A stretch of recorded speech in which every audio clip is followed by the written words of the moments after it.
તો કેમ છો અમદાવાદ? આઈ હોપ તમે બધા મજામાં હશો. તો તમને બધાને મારા જય શ્રી કૃષ્ણ. તો આજે હું તમને બધાને લઈ જાઉં છું અમદાવાદની અંદર સાયન્સ સિટી રોડ છે ત્યાં આગળ સોલા વિસ્તારની અંદર ઓક્સિજન પાર્ક આવેલું છે. તે બહુ જ મસ્ત છે, એકદમ માઇન્ડ રિલેક્સ થાય છે તમારું, એકદમ પીસફુલ જગ્યા છે. ત્યાં અંદર જતાં જ ઇન્સ્ટ્રક્શન આપેલું છે, ટાઈમિંગ પણ આપેલું છે, સવારે 6 થી 4નો ટાઈમ છે, સાંજના 4 વાગ્યા સુધી. અંદર નાના બાળકોને રમવા માટે લપસણીની એવું બધું પણ તળાવનો પણ વ્યૂ બહુ સરસ એવો છે, એકદમ ઠંડો પવન આવી રહ્યો છે.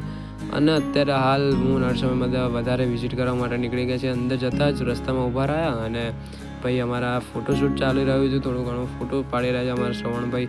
અને અંદર જતાં જ બતકો અને પક્ષીઓ અને ભાઈ શું મજાની જગ્યા છે.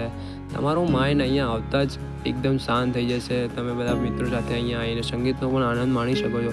બહુ જ મજા આવે એવી જગ્યા છે, ઠંડક બધું મળે એવી છે. અને અત્યારે અમારા હર્ષભાઈ ફોટોશૂટ ચાલી રહ્યો છે હર્ષભાઈનું. અને તમારા ફોટોશૂટના ફોટો પોસ્ટ જોતા હોય તો મને કમેન્ટ કરજો, અમારા હર્ષભાઈ તમને ફોટો પોસ્ટ પણ આપશે.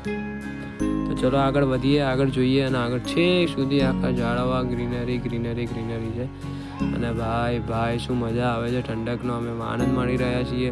અહીંયા પક્ષીઓ પણ છે, ઘણા બધા પક્ષીઓનો અવાજ આવી રહ્યો છે. તો જો તમે પક્ષીઓ પણ બધું છે, બતકો પણ આવશે. હજુ એ આવી રહે છે બતક 2 બતકો છે પાણીમાં, એ મજાથી તળી રહ્યા. અને અહીંયા હેલ્થનું પણ બહુ ધ્યાન રાખવામાં આવ્યું છે. તો કસરત કરવાના ઘણા બધા સાધનો પણ અહીંયા અવેલેબલ છે, તો તમે અહીંયા કસરત પણ કરી શકો છો. અને આ છે સિટિંગ એરિયા, પણ થોડો ડેમેજ છે, પણ બહુ જ મજા આવે એવી જગ્યા છે.